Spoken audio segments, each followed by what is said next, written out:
it going, guys? It's Paul Myers, licensed professional counselor and owner and lead therapist of Intentional Counseling. We are a private practice in Frisco, Texas. We specialize in mental health. Today I'm going to cover a little bit about vulnerability. I'm going to define what vulnerability is. I'm also going to cover the benefits of vulnerability. So we have a chart that I like to draw for people that just quickly, easily explains vulnerability in a visual way. So we're going to cover that, and then we'll talk about why it's important and why it's so needed. So first we have this chart. I'll explain it to you. There's two scales. So scale 1 is the conversation types of conversations we can have. Scale 2, from 0% to 100%, is your level of risk or fear or discomfort. All of that is kind of bundled into that scale. 0% down here, meaning little to no risk. 100% up here, meaning a lot of risk. Okay? So then we have the conversation types as we go up in increasing amounts of risk, fear, and discomfort. So conversation type number 1 is a cliche. It's down here. This is just something you'd pretty much, it's just small talk. You'd have this conversation with anybody, and there's no risk involved. All it is conversation just for the sake of conversation. In Texas, we talk about the Cowboys or the weather are two most common, sports and weather. Two most common small talk topics, but there's quite a few. 0% risk, really at all, very little. Next, above that, a little bit more risk is facts. Very deep, this is where we're going, this is what's happening, this is a thing.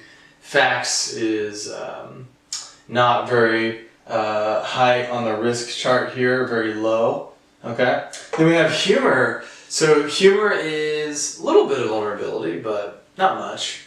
Humor ultimately is less vulnerable in general. A lot of people even lower vulnerability on purpose using humor to release the tension and the dynamics of the environment. So the concept of comic relief comes from when we're getting too high up, it's too uncomfortable. Getting too deep, it's uncomfortable. So we've got to throw in a little joke in there and lighten the mood a little bit. Okay? So humor isn't very vulnerable. There's nothing wrong with it. Very needed and healthy in a lot of ways, and it's time and place, but ultimately not vulnerable. We're talking about vulnerability, so not very vulnerable. Opinions, kind of on that 50% line of vulnerability.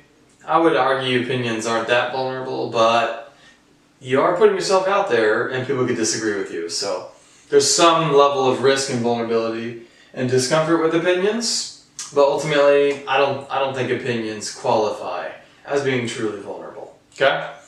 So those 4 things are what I call below the vulnerability line. So the vulnerability line sits about right here. So cliches, facts, humor, and opinions are below that vulnerability line. So I would not qualify those as very vulnerable types of conversations at all. In therapy, we're trained and encouraged to create a safe environment for our clients to share and to be vulnerable and to open up and disclose. And in therapy, we want more substantial, more deeper, more meaningful conversations, which would usually be above this line. Below the line, we call it storytelling or almost wasted time sometimes. Some facts are good, humor is appropriate at times, but most of our time in therapy we want to spend having those deeper discussions that are more meaningful, that matter. They have substance to them. So it's going to be above the line here. So this dotted line is the cutoff. Most people are comfortable being below this line. So most people, when they're communicating, they're very much comfortable throwing out jokes, stating facts, giving opinions, cliches. This is comfortable for most people, particularly unvulnerable people or particularly guarded people that I have met do have a lower threshold. So when we're talking about the higher up we go on this chart, the more vulnerable we are being, and the more uncomfortable we are going to be. So if I have a low threshold for vulnerability, I am probably going to want to stick to these lower types of conversations because that makes me more comfortable, reduces my fears and my anxieties. There's no risk for me, okay? But those individuals are more rare where this vulnerability line drops. I would even say it would drop below opinions. Sometimes it even drops below humor for people that are very, very guarded and not vulnerable at all. But for most of the time, most people are comfortable with that. So crossing over the line, we have thought processes or thoughts.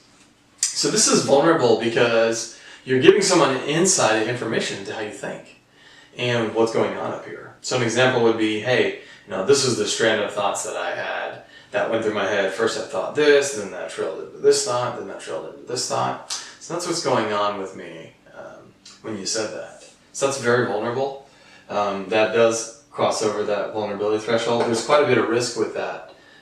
Because we all have different perceptions and people could disagree with your perception or not respond well to your perception, or most people are afraid of being judged or rejected, right? Or failure. Very common fears, okay? So thought process crosses and qualifies for vulnerable. Even more vulnerability than that, we have emotions and feelings. It's the same thing. Very vulnerable, very high on the vulnerability chart, very high on the risk chart. Say we're about 90% on that risk, fear, and discomfort with vulnerability. Very good, very healthy, very encouraged. We encourage that. Being vulnerable is good for a lot of reasons, but emotions and feelings are second to the highest on the vulnerability chart. Highest on the vulnerability chart is needs. This is as deep as it gets. I need X, fill in the blank. And it's not, I need insert opinion. I need you to be different.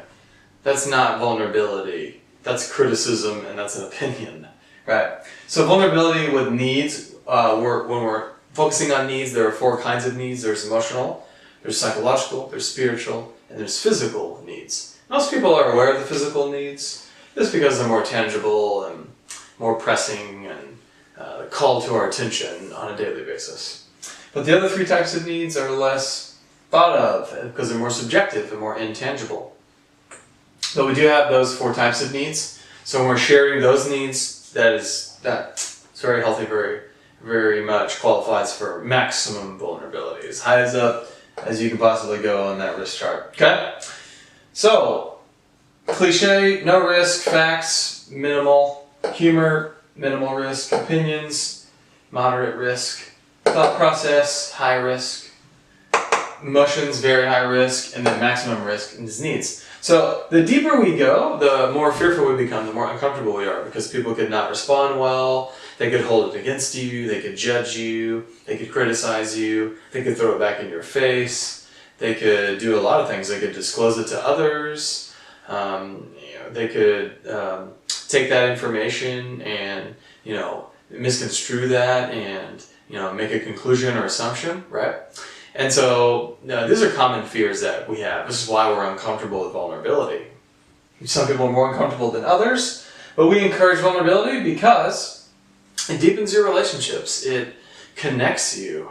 It is a substantial, meaningful conversation. Look at it like a relationship's a garden and we're just watering it a little more by being vulnerable. Versus if you're never vulnerable, you never water it and you never cultivate anything of depth, right? You stay safe emotionally, but the relationship dies and never thrives, right? So one thing I've noticed with vulnerability, and the more we share these vulnerable types of discussions with thoughts, feelings, and needs, you want to be selective about the people you want to be vulnerable with. You do want to make sure they're trustworthy individuals, they're going to keep your privacy, they have good character, and they're not very judgmental, and they're open-minded about what you're going through, and they understand that you're your own person, right? And that people are different. So this would be a safe person to be vulnerable with, but certain people are not that way, and that's okay. That's not your responsibility, but that's on them, and that's how they are. And so you may want to be hesitant to be vulnerable with people that tend to discourage that or look down on that or be judgmental. But that's very difficult to measure, and so we mostly want to be vulnerable to give the relationship the chance to be deep and meaningful. And if it doesn't go well, then you learn a little bit and we grow from that and we move on, right? But the majority of the time, vulnerability goes very well. People respond to it very well. You're just being authentic, and actually inspires other people to be authentic as well. Also encourages other people to be vulnerable on their side and share more with what's going on with them, because you had enough courage to be vulnerable, and encourages others to be vulnerable as well, which deepens their relationships, right? Also, the more vulnerable we are, we're actually being honest with ourselves. And so we are learning a little bit more about ourselves. We get feedback that's accurate, right? We get more information that way. And we're also getting some emotional resilience, which I covered in a different video. I encourage you to be vulnerable with trustworthy people, so friends, family, people that are more comfortable with these types of discussions, that they're going to keep your privacy. That would be a great place to start, and that's going to be your challenge for the week, is working through any kind of discomfort you have with vulnerability and as you grow emotionally and psychologically. That's all I had for you guys. Hopefully that's helpful. If you have any questions or comments, feel free to leave any of those below if you relate at all. Until next time, we will talk to you then. Take care.